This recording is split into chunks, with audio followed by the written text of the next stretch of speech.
It's 4 in the morning, and Anna is woken up by an unexpected call. Her sister, Issa, is calling to let her know that she went into labor. Taken over by an instant panic, Anna wakes up her husband Alessio, and anxiously, the couple tramp outside. The morning peace is broken by their tramping and loud speaking as they realize that they don't have a big enough car to take Issa to the hospital. This is why they hurry to wake up their neighbor and ask him to drive them. Issa's screaming disturbance starts in the sky as the neighbor struggles to keep his eyes on the road. The girl is worried that she will have to give birth outside the hospital, but thankfully, they get there in time. Watching her younger sister torture and scream her pain away, Anna is freaked out and dumbfounded. Breathing heavily, she smiles after everything is over, proving that the mystery of the moment had a huge effect on her. The next day, she goes to a birthday party with her friends. Here, another main character of our story, Domenico, is introduced. He is waiting for the celebration when he forgets to pour some champagne for Anna. When the woman reminds him, he tries to compensate for his mistake by giving her extra attention, but no real connection is made between them. The moment passes as if it were nothing, and both resume their lives, ignorant that they will soon become important to each other. That evening, Alessio and Anna visit Issa in the hospital. Here, Anna holds the baby in her arms very carefully and proves that she has taken maternal classes as well. When the couple return home that night, they prepare a quick dish and pour some beer for themselves to finish up the day on a mellow note. Truly, their communication is peaceful and friendly. They seem to be quite in tune with one another on a personal level. Suddenly, however, we see the first glimpse of conflict in their relationship, inspired by the recent events. Alessio asks her if she wants to have 2 babies. As it turns out, he's ready to become a father, if she is ready to have a baby too. Not much is said after this sentence. Anna starts speaking mostly with her expressions, letting her husband know that she doesn't want to have a baby. It seems that this isn't the first time they are talking about it. Alessio drops the matter without any argument, but he appears to be craving a future in which their apartment is filled with children.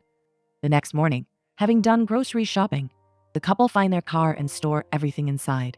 When Alessio hears Anna say something that brightens his world, she is ready to get off the pill. He is dumbfounded. There is no need for him to express his happiness verbally. That afternoon, as Alessio works in the bathroom to install a new shower cabin, their friends Bianca and Bruno pay them a visit.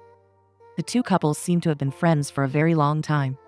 Women and men separate then and have their own ordinary conversations. Bruno asks Alessio to mend his old record. The man appears to be quite knowledgeable in mechanical stuff. After the guests leave, the couple try out the cabin for the first time. The love between them is clearly still fading. Following Anna throughout her ordinary workday in the next scene, we learn that she works for a travel agency.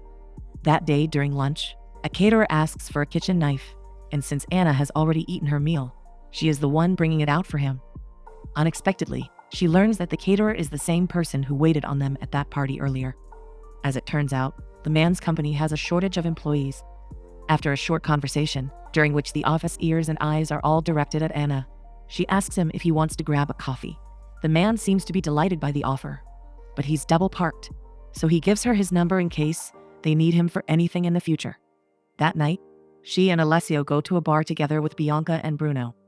Here, while drinking and playing games, Anna learns that her friend is avoiding having babies because she wants to collect memorable experiences around the world first. Despite the night of drinking, Anna's morning at work is as successful as ever in the next scene. After being called by the boss, she shows great memory and knowledge of their previous client's history and deserves a wholehearted praising from her senior.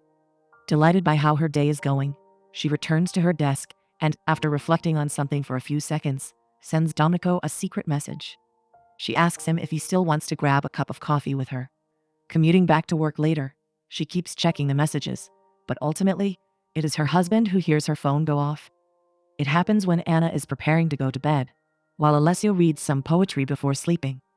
Naturally, he feels no inclination to check who messaged his wife, so he continues to read a poem out loud as Anna reads Domenico's message and starts creating distance in their marriage.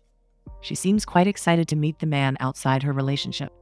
The next evening, she dresses up, puts on makeup, and starts waiting anxiously for her date. Ordering white wine, her senses are heightened until the frustration becomes so insufferable that she is forced to leave the cafe. Calling the order, she walks outside and, fatefully enough, bumps into Domenico right away. Confused, she has no idea how to justify her leaving, so she utters the first lie that comes into her head. She says that she forgot to carry out one task at the office and was returning to work in a hurry. Domiko says that he can pace along if she wants, and Anna can do nothing but agree.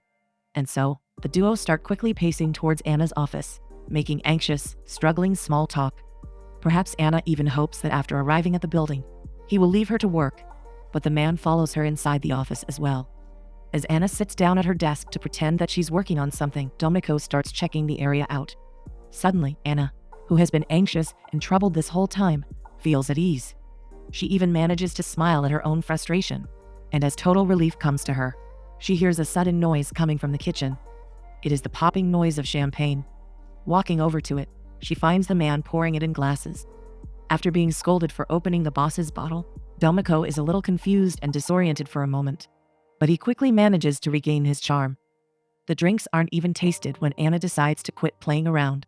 She leans towards him in one quick motion, and as they kiss, the passion becomes stronger and stronger. Suddenly, when they are already properly messed up, but not yet undressed, they hear somebody entering the office and asking if anybody's there.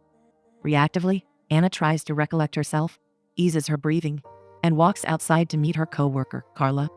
Ultimately, Anna fails to take care of her stirred-up appearance, but thankfully, she manages to come up with a good lie. After Domiko sneaks outside and the girls drink some champagne together, Anna goes outside too. She looks around for the man for a while, until she realizes that he's no longer nearby and calls him. The first thing that Domiko tells her is that he's a married man with a wife and 2 kids. He thinks it would be better for both of them to forget about everything that happened. Anna understands. She doesn't need to be caught cheating now either. On the next morning, she resumes her ordinary life. Buying a bunch of plants for their balcony, the married couple start decorating when Bianca and Bruno pay them a visit. Anna's life continues as if nothing has happened, but inside of her, the desire for passion remains. Seeing the glimpse of youth and dangerous adventure, a wish comes to her to contact Domiko again. Whatever happened between them clearly left a mark on her heart.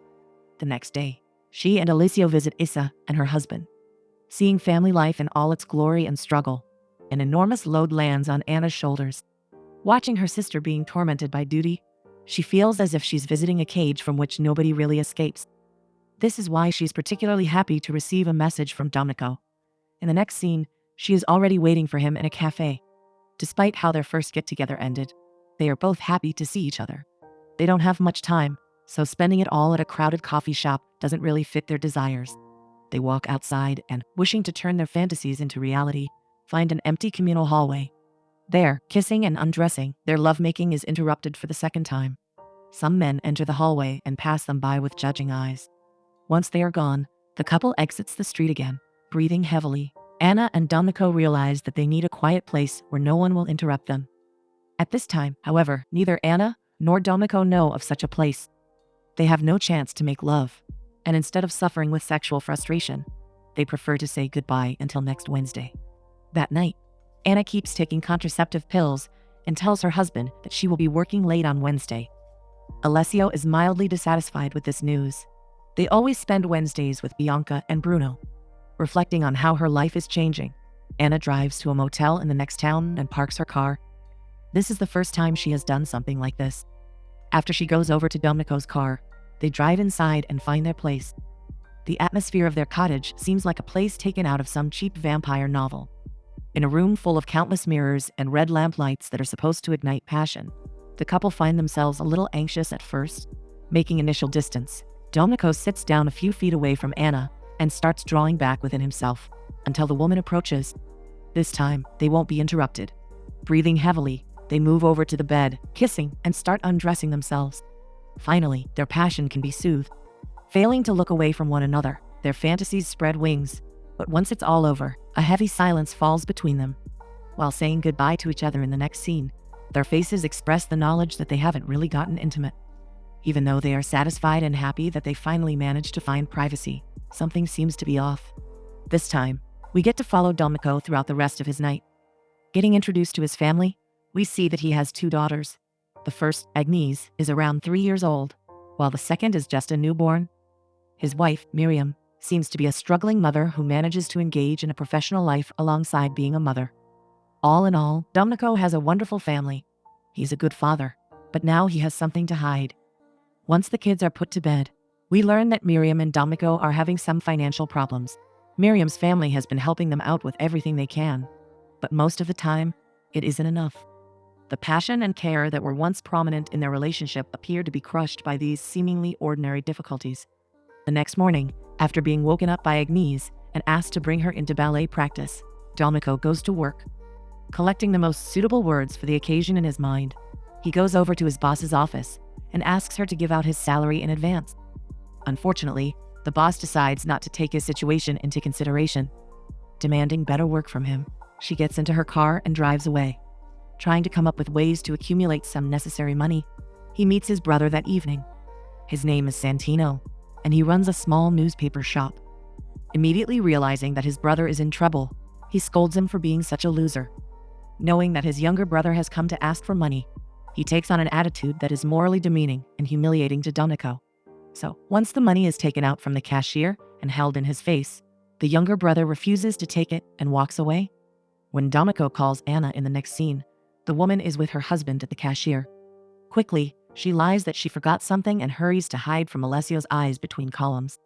The conversation somewhat soothes Domenico's desperate mood. Realizing that there's somebody out there who cares about him, he expresses how much he wants to see her. Very soon, they are together in the same dimly lit, red room, undressing each other. Immersing themselves in this intimate experience once more, they feel something they never felt before. This is something unique that can't be properly put into words, but it's clear that their relationship has already gone well past a one-dimensional sexual tone. In this moment, they are much closer to each other than to anyone in the world. There are no personal, social, conceptual, or emotional boundaries between them. Later that night, when Anna returns home, she finds an old shoe that Alessio mended lying on the table. The man doesn't even have a glimpse of doubt that his wife is lying about working overtime. Domenico's return home, on the other hand, is much more chaotic. The younger kid has from the crib, and the older one seems to have made a mess in the bathroom. Naturally, the mother couldn't handle both, so everyone's a mess once Domenico enters the apartment. Miriam is angry at him for not coming home on time, and she screams at him to help her out. At night, when the storm has faded out, Miriam caresses her husband. Having calmed down, she tries to arouse him warmly, but finds herself rejected by Domenico. The next morning, while sitting at an important meeting together with her co-workers, Anna receives a message from her lover and runs downstairs to meet him. Excited to see his face, she expresses her delight at the surprise, but very soon her expressions change. Domenico breaks it to her that tomorrow they won't be able to meet one another.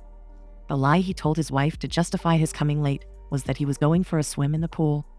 The other day, Miriam found dry robes in their bathroom and probably guessed that something was wrong. Additionally, Agnes now wants to go swimming with her father, so tomorrow he will have to take her. This means that he and Anna won't be able to meet each other for 2 weeks. Anna has a really strong reaction to this. Furious that Domenico isn't trying to come up with a solution for this problem, she storms away. Hurrying to get away from him heedlessly, she walks on the crossroad and almost gets into an accident. The small commotion on the road attracts everyone's attention, and unfortunately for her, one of them is Bruno. He takes a good look at Anna, and then at Domenico. Immediately, he guesses that something is wrong. Later that day, Anna visits her mother, sister, and aunt. The person with whom she feels the most comfortable is her aunt, but Anna still decides not to open up to her about everything that is going on in her life. That night, she does something unexpected. She goes to the pool and sees Miriam and Agnes on the spectator seats. When Domenico dives up, he sees his daughter, and his face lights up. When he looks over to Anna, however, his expressions change dramatically. He is clearly furious at her. After the pool, he is so sure that his gloomy attitude will cause some unwanted questions that he decides to seek solitude. Enraged, he calls Anna and pours all his furiousness over her. The woman tries to justify herself by saying that she just wanted to see him, but her behavior is totally unacceptable for Domenico. After breaking it off with her, he hangs up the phone. Anna wants to cry, but she knows that her husband is in another room. Struggling to calm herself down, she finally manages to exit the room and play the role of a tired wife. Thankfully, her desperation doesn't explode out of her when she's with Alessio. When it finally explodes, however, it is with her co-worker on a train. Being extremely vulnerable and confused, she tells her everything. So now the secret is finally out of her heart. That night, during one of their usual night outs, Bruno asks Alessio a testing question.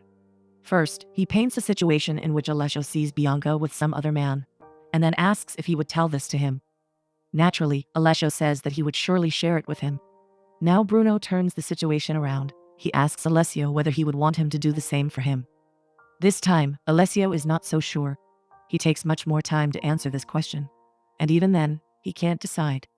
Perhaps this indecisiveness is why Bruno doesn't tell him about what he saw earlier that morning. The next morning, Anna receives a call from Domenico while talking with her aunt. Quickly, she goes outside and hears his calm voice. This time, their communication is flipped. Domenico is asking her to meet tomorrow, while she's furious with him. Finally, the storm goes away, and the date is set. It will be difficult for Anna to make time tomorrow. She and Alessio, together with Bruno and Bianca, were planning to go to the Alps, and clearly Alessio has been looking forward to this. Now Anna will have to come up with a strong excuse to say that she's not going. When she tells Alessio that her boss needs her tomorrow for some unexpected tasks, the man becomes extremely angry. For once, they were going somewhere, and she's not even fighting to free some time on Saturday. She must be able to deny working on a weekend. But clearly, she doesn't have enough desire to go to the mountains with him. Even though the situation is very distressing in Anna's marriage, all troubles go away the next evening that she spends with Domenico. Now that she's not rushing to go home, they can spend a little more time together. Suddenly, after dozing off for a little while, the couple decide to have a dinner together. That night, they dance and eat together, and the date reflects the development of their relationship. At one point, Domenico expresses how perfect everything would have been if they had met each other sooner. Anna answers with a question. Perhaps it is not too late, even now. Domenico appears home extremely late that night and is met with Miriam, who is sure that he's cheating. Not knowing how to handle this situation, Domenico tries to deny it, but Miriam can smell her on him. Furious that her husband is treating her like an idiot, she throws him out. When Anna walks inside her apartment, she suddenly sees her husband as well. As it turns out, Alessio didn't feel like going, so he came back on a bus. Anna is taken aback. Even though Alessio doesn't act suspicious, she is scared and acts in an unusual way. Compared to Miriam, Alessio appears to be clueless, even when the cheating is as obvious as ever. The next morning, while sleeping in his car, Domenico is woken up by his father-in-law. After sitting beside him, the man tells him that in front of him, in his apartment, is everything that he has ever achieved. And even though everything seems to be lost now, a solution still exists. He must try to go up to talk to his wife.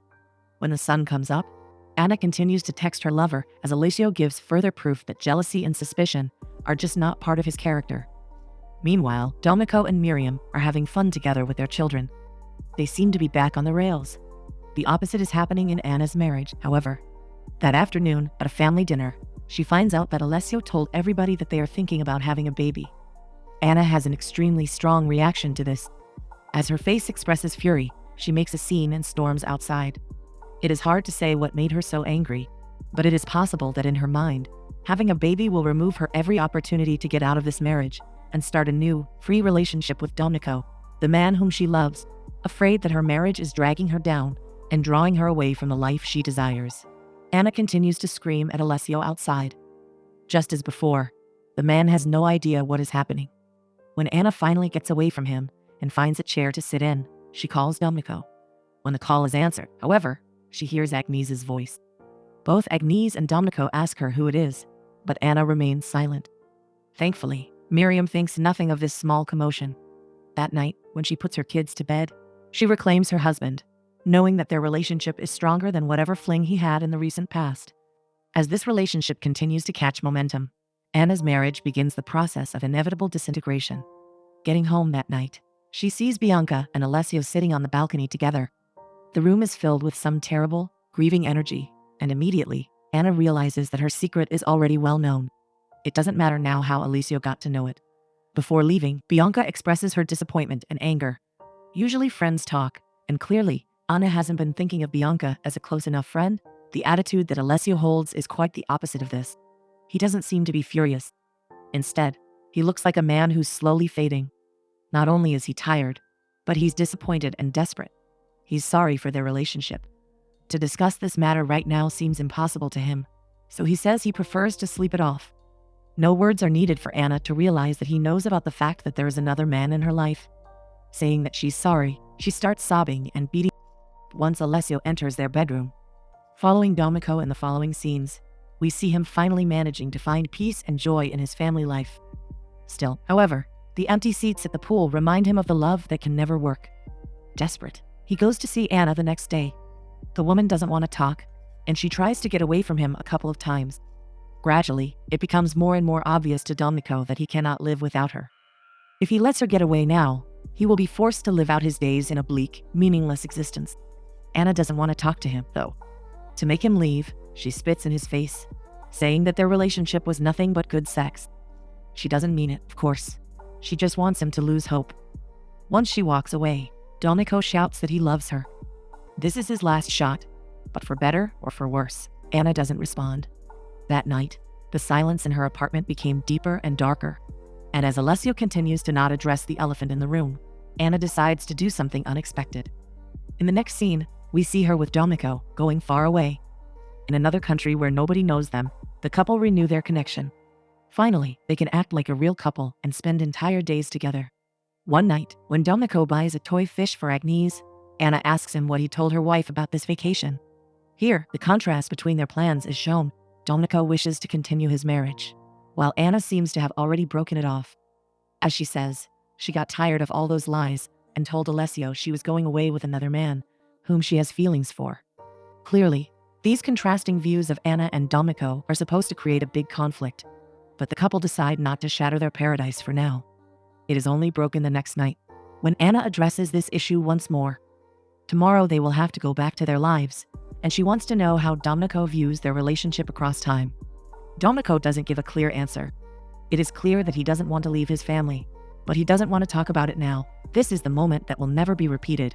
They are alone, far away in the Mediterranean, and they should use this opportunity to find joy in the moment. Anna, on the other hand, fails to look away from the fact that everything will change tomorrow. Domenico, who doesn't want to deprive his children of fatherly love, will inevitably go back to his family, and their relationship will continue in crooked secrecy. The next morning, Anna walks over to the balcony alone and catches a glimpse of women in another culture. As the sun comes up, she gets to have a peek into another world, and this helps her make some distance between herself and her current painful situation. As birds continue to chirp, she finds peace. Later that morning, she is standing in an airport line with Domenico when the man goes to the bathroom. Drying his hands afterwards, he reflects on something, and the expressions on his face make it obvious that he is making an important decision. Perhaps he is ready to file for divorce and commit his life fully to Anna. But unfortunately, when he comes out, he won't be able to share this decision with her. While waiting for the bags, Anna takes only hers and leaves the airport in a rush. As painful as it is to her, she is walking away from Domenico's life for good.